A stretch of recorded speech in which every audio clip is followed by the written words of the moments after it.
Hello dear students. Today we are going to see the further topic of the chapter second polynomial, that is the factorization. अभी तक अपन ने जो previous video देखा है ना, उसके अंदर अपन ने फैक्टर थ्योरम देखी थी। और फैक्टर थ्योरम जो है ना, उसी पर बेस्ड टॉपिक, जैसे फैक्टर थ्योरम पर से अपने अगर अपन फैक्टराइजेशन करें, ठीक है, तो फैक्टर्स फाइंड करते हैं अपन गिवन एल्जेब्रिक एक्सप्रेशन जो भी पॉलिनोमियल अपने को गिवन है उसका। सेम थिंग हियर कि अगर मान लो अपने को क्वाड्रेटिक पॉलिनोमियल गिवन है ना, suppose we have to factorize the quadratic polynomial, how we can factorize that. तो now today we are going to see the factorisation of quadratic polynomial. ठीक है, अब क्वाड्रेटिक पॉलिनोमियल की प्रॉपर्टी तो सभी को मालूम है ना। क्वाड्रेटिक पॉलिनोमियल की प्रॉपर्टी क्या होती है कि ये पॉलिनोमियल इसमें जो डिग्री होती है किसकी, पॉलिनोमियल की, वो 2 होती है ना। डिग्री ऑफ द पॉलिनोमियल मालूम है सबको, क्या होता है, the highest power of the variable in the polynomial is called the degree of the polynomial. तो इसका कोई एग्जांपल, जैसे मान लो suppose we have to factorize the polynomial. Example ले रहा हूँ मैं कि 6x स्क्वायर है ना प्लस 5x माइनस 6, ठीक है। 6x square plus 5x minus 6, इसको फैक्टराइज करना है मेरे को, ठीक है। किस तरीके से करूँगा, इसकी कुछ स्टेप्स होती है ना। We are using here the method that is called the splitting, okay, splitting the middle term, okay, splitting the middle term, ठीक है। अब splitting the middle term method क्या होती है, splitting the middle term method, इसके अंदर जैसे नाम से क्लियर है कि मिडिल टर्म को अपने को स्प्लिट करना होता है, ठीक है। क्या करना होता है, मिडिल टर्म को स्प्लिट करना होता है, ठीक है। अब मिडिल टर्म को स्प्लिट करना अपने को किस तरीके से करेंगे, तो see here, this is called the first term, this is called the last term and this is called the middle term. तो इसके अंदर मिडिल टर्म क्या होगी, 5x, ठीक है। इसका मतलब सीधा सीधा साफ साफ ये है कि अपने को मिडिल टर्म 5x को स्प्लिट करना है, ठीक है। अब स्प्लिट करना है, कितने पार्ट में स्प्लिट करना है, तो we will split that term into 2 part, okay. तो अब मिडिल टर्म अपना क्या है यहाँ पे, प्लस 5x, तो प्लस 5x, इसके अंदर प्लस भी भूल जाओ और x भी भूल जाओ, तो केवल नंबर को याद रखो कि इसके अंदर अपने को स्प्लिट करना है 5 को, ठीक है। 5 को कितने पार्ट में स्प्लिट करना है, अपने को 2 पार्ट में स्प्लिट करना है। अभी दोनों पार्ट अपन कहाँ से लाते हैं, तो दोनों पार्ट अपन कहाँ से लाते हैं, यहीं से लाएंगे, और क्या है ना। मिडिल टर्म को स्प्लिट करना है तो डेफिनेटली इसको स्प्लिट करने के लिए इसके आजू बाजू, इसके आसपास के जो नंबर होंगे ये इसके रिस्पॉन्सिबल होंगे इसके स्प्लिटिंग के लिए। तो क्या करेंगे, एक्स स्क्वायर का जो फैक्टर यहाँ पे क्या है, 6 है, ठीक है, और लास्ट टर्म क्या था, 6, ठीक है। जो भी टर्म हो, एक्स स्क्वायर का कोफिशिएंट जो भी होगा वो, और लास्ट टर्म, इन दोनों को कर दो मल्टीप्लाई, तो 6 इंटू 6 है ना, 6 into 6, the coefficient of the x square and the constant term है ना, multiply to each other, then will get the 6 6 36 and we will factorise that 36 into their factors. तो 36 को फैक्टराइज करेंगे, 2 का टेबल लिया, ठीक है। फैक्टराइजेशन तो सभी को आता है, इसलिए बताने की ज़रूरत नहीं है है ना। फैक्टराइजेशन, इसके फैक्टर्स मैंने लिखे हैं, फैक्टर्स क्या कहते हैं इसके फैक्टर्स से इसके फैक्टर निकले 2 इंटू 2 इंटू 3 इंटू 3, ठीक है। अब अपने को स्प्लिट करना है मिडिल टर्म को 2 पार्ट में। वो दोनों पार्ट है ना, वो दोनों पार्ट की प्रॉपर्टी होती है, क्या प्रॉपर्टी होती है कि ये जो दोनों पार्ट होंगे इनको आपस में मल्टीप्लाई करने पे अपना 36 आ जाना चाहिए, ठीक है। और प्लस और माइनस है ना, प्लस या फिर माइनस करने पे 5 आ जाना चाहिए, कौन सा, प्लस का 5, ठीक है। और वो दोनों पार्ट अपने को कहाँ से मिलते हैं, वो इन फैक्टर्स में से मिलते हैं। अब फैक्टर्स कितने निकले, 1 2 3 4 फैक्टर निकले, चाहिए कितने, 2 ही चाहिए ना अपने को, तो ठीक है। तो इन चारों को अपन 2 में कन्वर्ट करेंगे। अब 2 में कैसे कन्वर्ट करेंगे, तो फर्स्ट सेकंड का और थर्ड फोर्थ का मल्टीप्लाई करके चेक करो। 2 2 ज़ा 4 और 3 3 ज़ा 9। 4 और 9 को आपस में प्लस माइनस करने पे, है ना, 2 2 ज़ा 4 किया मैंने और 3 3 ज़ा 9। 4 और 9 को आपस में प्लस माइनस करने पे क्या 5 आ जाता है? आ जाता है ना। 9 में से 4 माइनस करेंगे, 9 में से 4 माइनस करेंगे तो 5 आ जाता है। अब स्प्लिटिंग द मिडिल टर्म के अंदर मिडिल टर्म जो था अपना प्लस का था कि माइनस का? तो प्लस का था। तो बड़ी क्वांटिटी का साइन कैसे रखेंगे? प्लस का, और छोटी वाली का माइनस का। ठीक है। 5 के साथ में क्या था?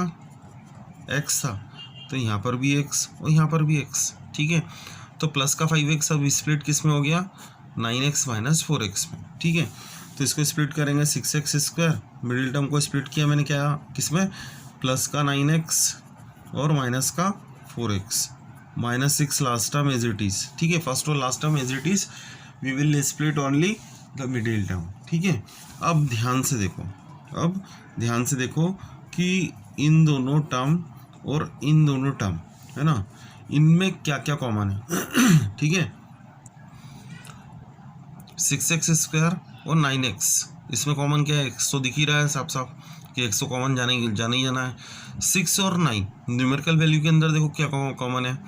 कॉमन लेते समय हमेशा ध्यान रखते हैं अपन सबसे पहले सिंबल्स, है ना, ऑपरेशंस अगर कॉमन है तो कॉमन ले लो, फिर न्यूमेरिकल वैल्यू, फिर उसके बाद वेरिएबल टर्म। तो 6 और 9 के अंदर कॉमन क्या आ रहा है? 3। देखो ना, 6 के फैक्टर क्या होगा? 3 2 ज़ा, और 9 को फैक्टराइज करूँगा 3 3 ज़ा, तो 3 भी कॉमन है और x भी कॉमन है। मतलब कॉमन क्या आ रहा है? 3x कॉमन आ रहा है। अगर मैं 3x कॉमन ले लूँ 6x स्क्वायर में से, तो अंदर क्या बचेगा? 2x। ठीक है। 9x में से 3x कॉमन गया तो क्या कॉमन बचेगा? 3। अब देखो ध्यान से, यहाँ पे माइनस, यहाँ पे भी, तो माइनस तो कॉमन जाना ही जाना है। 4 और 6 में कॉमन क्या है? कोई बता देगा? 2 है। x तो कॉमन ले ही नहीं सकते क्योंकि इसके पास x नहीं है, तो अंदर क्या बचेगा? 2x प्लस 3, है ना। इस मेथड के अंदर अपन गलती कर रहे हैं या नहीं कर रहे हैं, है ना। इसको जस्टिफाई करने का सबसे सिंपल तरीका ये कि ये जो ब्रैकेट बनते हैं ये एकदम डिक्टो सेम बनने चाहिए। ये दोनों ब्रैकेट अगर सेम नहीं हुए तो समझ लेना तुमने कहीं गलती कर दी। ठीक है। तो ये दोनों ब्रैकेट अपने सेम जा रहे हैं, मतलब अपन बिल्कुल सही है। अब अगली स्टेप में अगर ये ब्रैकेट, है ना, दोनों ब्रैकेट देखो ध्यान से, ये कॉमन ले सकता हूँ मैं।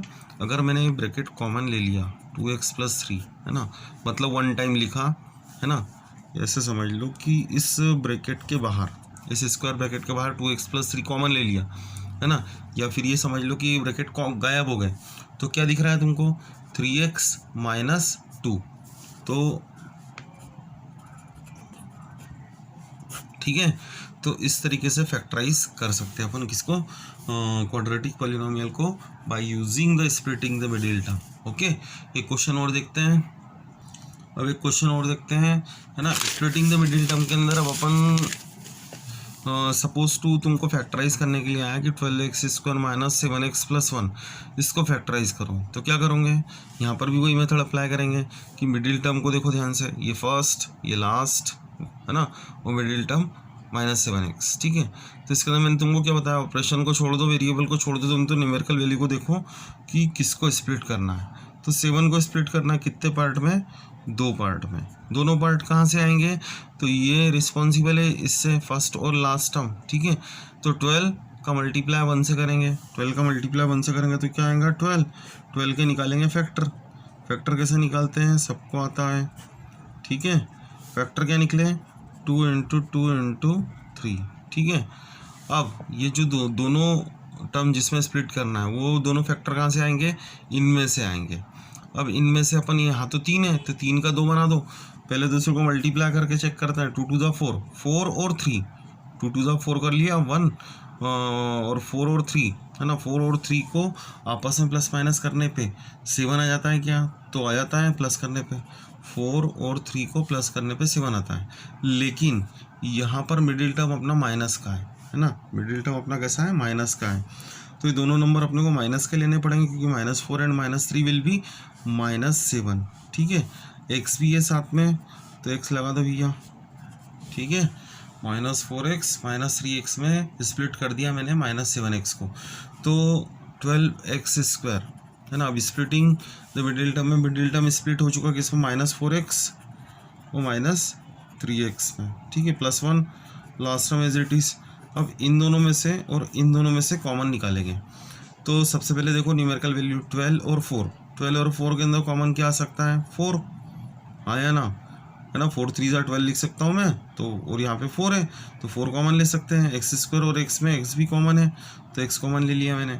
अब इन दोनों के अंदर फाइनली कॉमन क्या आ गया, 4x आ गया, तो 4x कॉमन लिया 12x² में से, तो कितना बचेगा बताओ, 4 3 ज़ा 12, x² में से x भी कॉमन गया तो x बचा, minus as it is 4x पूरा का पूरा कॉमन गया तो कुछ नहीं बचा यहाँ पे तो 1, ठीक है। अब इन दोनों में कॉमन कुछ भी नहीं आ रहा है, देखो कुछ भी कॉमन नहीं आ रहा, तो मैं क्या करूँगा, माइनस कॉमन ले लूँगा, है ना, कुछ भी कॉमन नहीं आ रहा तो माइनस का 1 कॉमन ले लूँगा, ठीक है।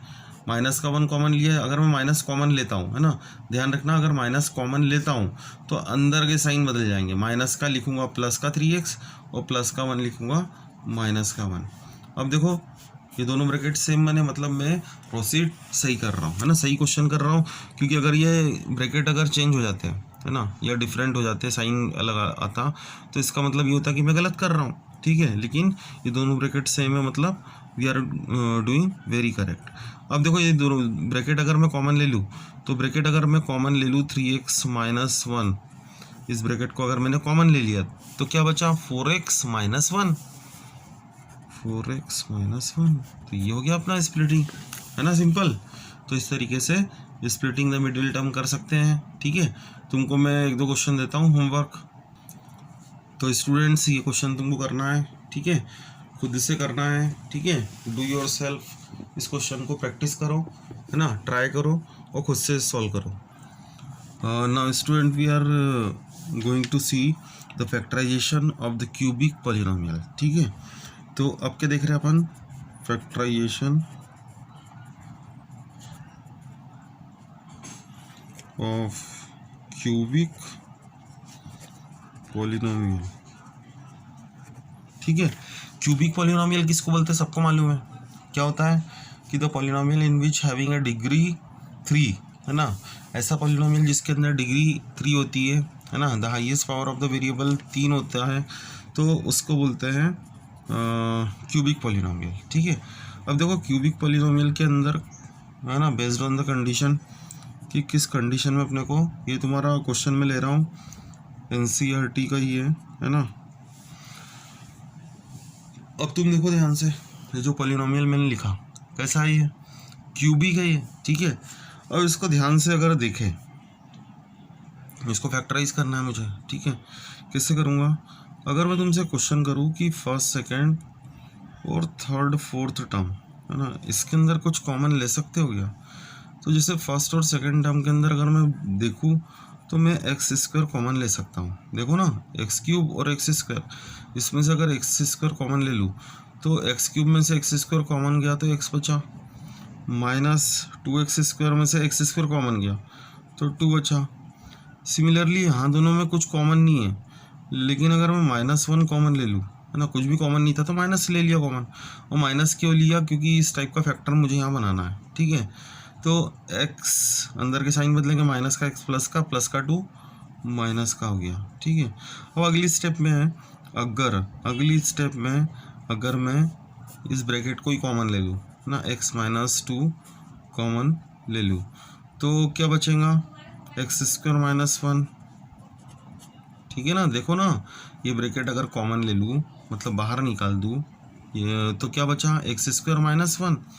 तो अब अपन बोल सकते हैं कि अपना टर्म अपना फैक्टराइज हो चुका है, ठीक है, अपना टर्म फैक्टराइज हो चुका है, या फिर अपना टर्म फैक्टराइज हो चुका है, या फिर इसको आगे और फैक्टराइज कर सकते हो तुम, है ना। कैसे कर सकते हो, इस 1 को 1² लिख सकते हो ना, 8th क्लास में एक आइडेंटिटी पढ़ी थी अपन ने, कौन सी बताओ a² - b², तो x² - 1² को x - 1 x + 1 लिख सकता हूँ। क्या किया मैंने, यहाँ पे ये वाली आइडेंटिटी लगाया, a² - b² = a - b × a + b, ठीक है। इस आइडेंटिटी से मैंने इसको फैक्टराइज कर दिया, तो ये पूरी तरीके से फैक्टराइज हो चुका है, ठीक है। अब अगला क्वेश्चन एक और देखते हैं क्यूबिक पॉलिनोमियल का, ठीक है, और 2y³ + y², ठीक है, 2y³ + y², ये भी तुम्हारा NCERT का ही क्वेश्चन है, -2y-1, ठीक है। ये भी क्वेश्चन लगभग सिमिलर वैसी है जैसा क्वेश्चन अभी अपन ने किया था, ठीक है। कैसे, अगर मैं तुमको बोलूँ कि इन दोनों में से और इन दोनों में से कॉमन लो, तो इन दोनों में से कॉमन क्या आ सकता है ना, सीधी सी बात है, y³ और y², तो y² कॉमन आ रहा है। अगर y² इन दोनों में कॉमन ले लूँ तो क्या बचेगा अंदर, तो 2y + y² तो कॉमन गया तो 1 बचा है। इन दोनों में से माइनस कॉमन ले सकते हैं, -1 कॉमन लिया, माइनस कॉमन लिए तो अंदर के साइन दोनों प्लस हो जाएंगे, तो 2y + 1 लिख सकता हूँ। अब 2y + 1, ठीक है।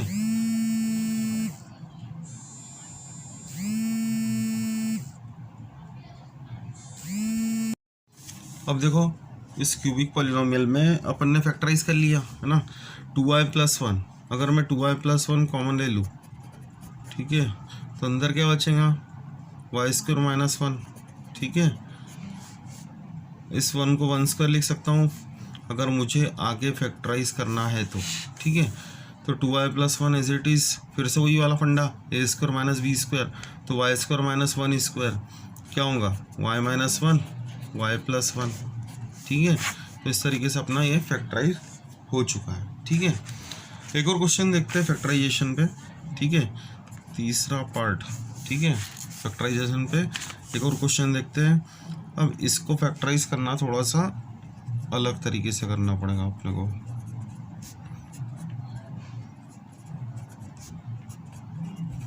ठीक है।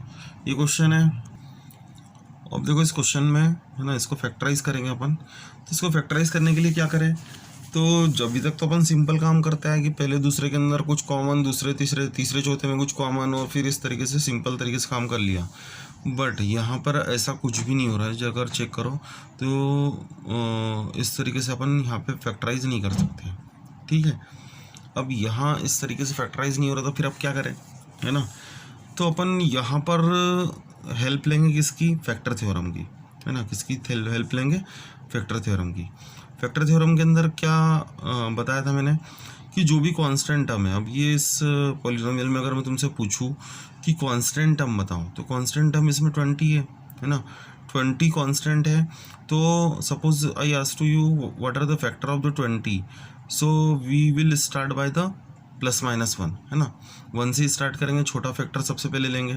तो अगर मैंने 1 से स्टार्ट किया, +-1 अगर मैंने यहाँ रखा, x को रिमूव करके अगर +1 रख दिया मैंने, ठीक है, तो 1 रखने पे प्लस का 1 रखूँगा तो क्या ये +1 इसका 0 हो सकता है क्या, देखो ना, चेक कर लो। +1 रखूँगा, 1 रखूँगा, अगर मैं x को रिमूव करके, तो क्या होल वैल्यू 0 हो सकती है क्या, कभी भी नहीं होगी, क्योंकि +1 रखूँगा तो सबके सब ऐड होंगे, कुछ ना कुछ क्वांटिटी दे देंगे।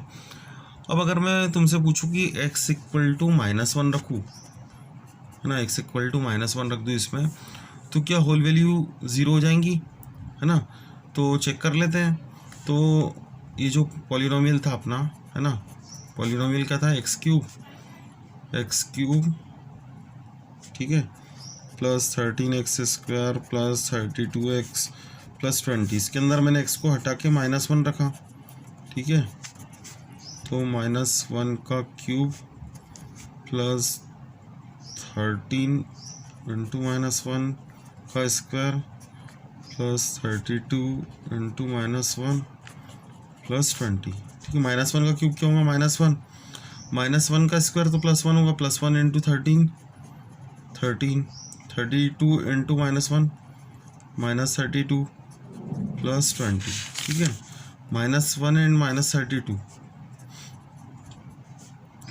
13 and 20 33, -33 + 33 0, मतलब ये -1 अपना क्या हो गया, 0 हो गया इस पॉलिनोमियल का, ठीक है। -1 0 हो गया, x = -1 रखने पे अपना पॉलिनोमियल 0 मिल गया अपने को। तो x -1 को इधर ट्रांसफ़र करूँ, है ना।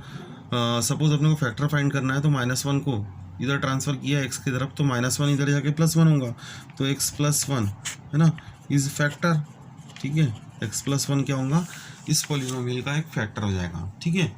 अब x + 1 इसका फैक्टर हो गया, तो दूसरे फैक्टर अपन किस तरीके से निकालेंगे, वो भी तो अब दूसरा फैक्टर भी तो निकालना है अपने को। तो अपन क्या करेंगे, सिंपल तरीका, अपन ने एक फैक्टर तो निकाल लिया इस तरीके से, x + 1 है ये क्यूबिक पॉलिनोमियल, फैक्टर कितने होंगे टोटल इसके, ये तो अपने को सबको पता है कि अगर डिग्री जितनी होती है उतने फैक्टर उतने जीरोज होते हैं। डिग्री कितनी है 3, तो जीरोज कितने निकलेंगे 3, फैक्टर कितने बनेंगे 3, बट अभी अपने पास कितने हैं 1, चाहिए कितने 2 और, ठीक है, तो 2 और फैक्टर चाहिए अपने को।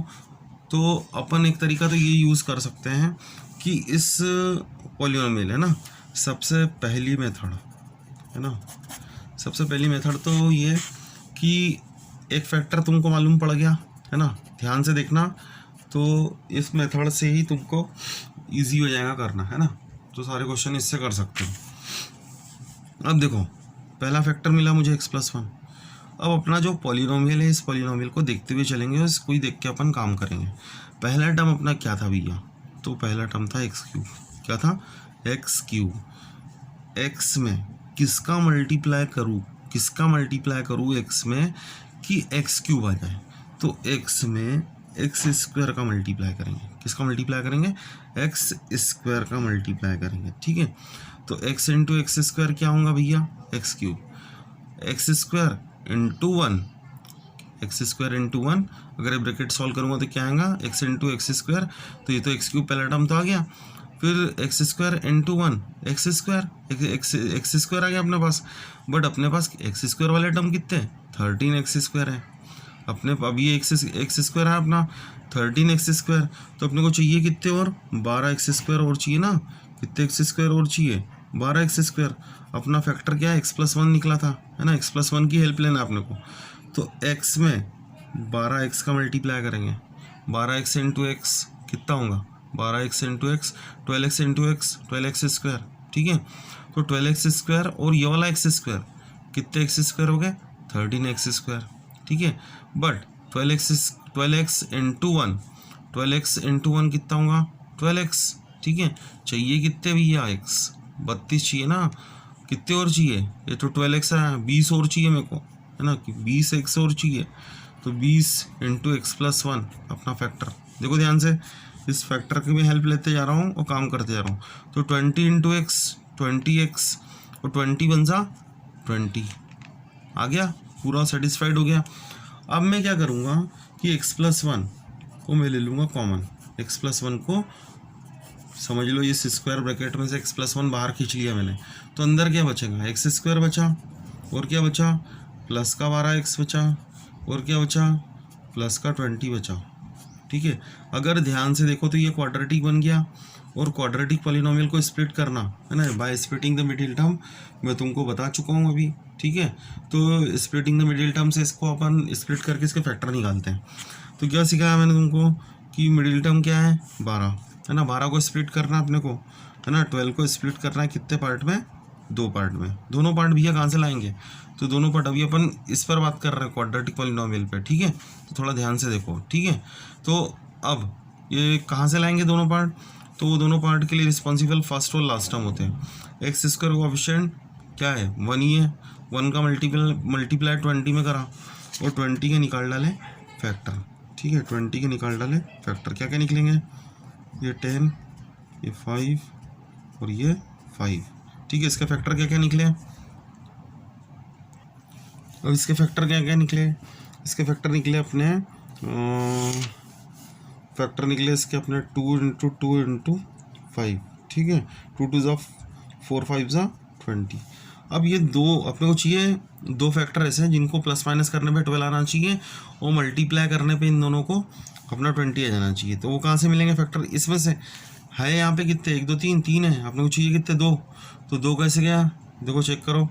अगर मैं 2 का मल्टीप्लाई 5 में करूँ, 2 5 से कितना होगा 10, 10 और 2 ले सकता हूँ क्या, बिल्कुल ले सकता हूँ, 10 और 2, ठीक है। 10 और 2 को आपस में प्लस करने पे 12 आ जाता है और मल्टीप्लाई करने पे 20 आता है। मुझे प्लस का 12 चाहिए कि माइनस का, तो मिडिल टर्म देखो प्लस का चाहिए, तो ये दोनों प्लस के हो जाएंगे 10 + 2, फिर x था तो x लगा दो। तो स्प्लिटिंग द मिडिल टर्म, देखो मिडिल टर्म को मैंने स्प्लिट किया, 12 को किस में स्प्लिट कर दिया मैंने, 10x + 2x में, 10x + 2x में प्लस 20। अब फर्स्ट सेकेंड और थर्ड फोर्थ इसमें कॉमन देखते हैं क्या क्या, ये x+1 तो चलने दो वैसी, ठीक है। x² और 10x में कॉमन क्या है x, तो x कॉमन लिया तो x प्लस 10 हो गया है। इन दोनों में कॉमन क्या है, 2x और 20 में 2 कॉमन है, तो 2 कॉमन लिया तो x प्लस 10, ठीक है। फिर x प्लस 1, ठीक है, x प्लस 10 और x प्लस 10 वाला ब्रैकेट कॉमन ले लो बाहर, ठीक है। तो अंदर क्या बचा भैया, x प्लस 2 बचा, ठीक है। इसको अरेंज करके लिख दो एक बार, तो x प्लस 1, x प्लस 2 लिख दिया मैंने पहले, और x प्लस 10, ठीक है। तो इस तरीके से क्यूबिक पॉलिनोमियल स्प्लिट हो गया, ठीक है, इसके फैक्टर्स में, ठीक है। तो इस तरीके से अपने को करना है फैक्टराइजेशन ऑफ क्यूबिक पॉलिनोमियल, ठीक है। तो इसकी प्रैक्टिस करो, और कोई डाउट आए तो कमेंट्स में बताओ। Thank you. तो स्टूडेंट इसकी सेकंड मेथड देखने जा रहे हैं अपन, है ना। तो क्या करेंगे सेकंड मेथड में, अपने को निकालना क्या है, तो इसके फैक्टर्स निकालने हैं, ठीक है। तो अपन ने पहली मेथड में देखा कि किस तरीके से अपने को करना है काम। अब सेकंड मेथड के अंदर भी पहली चीज़ तो ये कि कांस्टेंट जो 20 इसमें दे रखा है, ठीक है, इस 20 से फैक्टर निकालूंगा मैं। तो x इक्वल टू -1 रखा मैंने इसके अंदर, ठीक है। तो p ऑफ -1 इसमें रख दें, तो -1 का cube plus 13 into -1 square plus 32 into -1, ठीक है, प्लस 20। इसको सॉल्व करेंगे तो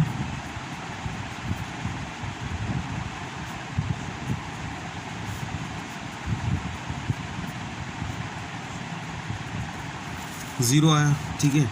इसका मतलब ये कि -1 इसका 0 है, तो x इक्वल टू -1 रखने पे होल वैल्यू पॉलिनोमियल की 0 मिल गई, तो x equal to -1 is the 0 of this polynomial. तो x plus 1 is the factor, x plus 1 क्या हो गया, इसका फैक्टर हो गया। जो भी फैक्टर अपने को मिला, है ना, जो भी फैक्टर अपने को मिला, उस फैक्टर से अपन क्या करो, इस पॉलिनोमियल को डिवाइड कर दो। अब x प्लस 1 अपना फैक्टर मिला था अपने को, है ना। मैंने क्या बताया कि सेकेंड मेथड जो अपन कर रहे हैं, है ना, मेथड 2, है ना, इसके अंदर क्या करेंगे, पहले तो अपन ने एक फैक्टर निकाला x प्लस 1, जैसे कि फर्स्ट मेथड में निकाला था। अब x प्लस 1 से इस क्यूबिक पॉलिनोमियल को डिवाइड कर दो। डिवाइड करेंगे तो कैसे डिवाइड करेंगे, बताया था मैंने, है ना। फर्स्ट टर्म जो रहेगा, ठीक है, पॉलिनोमियल का, जिसको डिवाइड करना है और जिससे डिवाइड करना है उसका फर्स्ट टर्म जो रहेगा उसको आपस में डिवाइड करो। मतलब x3, है ना, x3 को अगर मैं x से डिवाइड करूँ तो क्या आएगा, x²। तो टेबल किसका चलेगा, x² का। x² इंटू x क्या होगा, x3, ठीक है।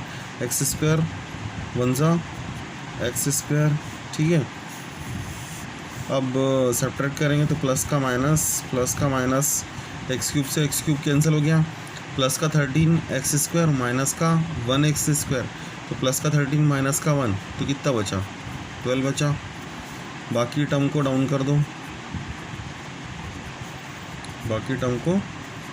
कर दो, फिर देखो फर्स्ट टर्म क्या है, 12x², इसको 12x² को x से डिवाइड करो, कितना आएगा, 12x। तो टेबल किसका चलेगा, 12x का, ठीक है। 12x into x, 12x², 12x से 1 जा 12x, ठीक है। सब्ट्रैक्ट करो इसको, प्लस का माइनस, ये कैंसिल हो गया। 32 में से 12 गए, 20 बचे हैं, इसको डाउन करो। फिर 20x को डिवाइड करना है अपने को किससे, x से, तो 20। तो अब टेबल किसका चलेगा, 20 का। 20 इंटू x, 20x, 21 सा 20, ठीक है। प्लस का माइनस कैंसिल किया, 0 आया, ठीक है। अब अपना जो क्वोशिएंट बना, है ना, क्वोशिएंट अपना क्या बना, x² प्लस 12x प्लस 20, तो x² प्लस 12x प्लस 20। अब स्प्लिटिंग द मिडिल टर्म तो बहुत अच्छे से आती होंगी, ठीक है। मिडिल टर्म को स्प्लिट करना अपने को, किसकी हेल्प लेंगे, फर्स्ट और लास्ट टर्म, 1 और 20 की, तो 20 इसका फैक्टर आया। इसके आगे तो पिछले क्वेश्चन में कर चुके अपन, है ना, इसके फैक्टर निकाले थे अपन ने, और फैक्टर जो भी निकले थे, ठीक है, फैक्टर जो भी निकले थे उस फैक्टर से मिडिल टर्म को स्प्लिट किया था 2 पार्ट में, है ना। जैसे मिडिल टर्म इसका 12 है, तो इसके अंदर मैंने 5 2 10, है ना, 2 5 10 और 2 ले लिया था, तो x² plus 10x plus 2x में स्प्लिट किया 12 को 20, इन दोनों में कॉमन क्या आ रहा है x, तो x प्लस 10 प्लस इन दोनों में कॉमन क्या आ रहा है 2, x प्लस 10, x प्लस 10 वाला ब्रैकेट कॉमन, ठीक है, x प्लस 10 वाला ब्रैकेट कॉमन, तो अंदर क्या बचा x प्लस 2, तो ये अपना फैक्टर्स हो गए। तो इस तरीके से भी फैक्टराइज कर सकते हैं, ठीक है। तो स्टूडेंट पॉज करके वीडियो और इसको अच्छे से समझो और नोट करो।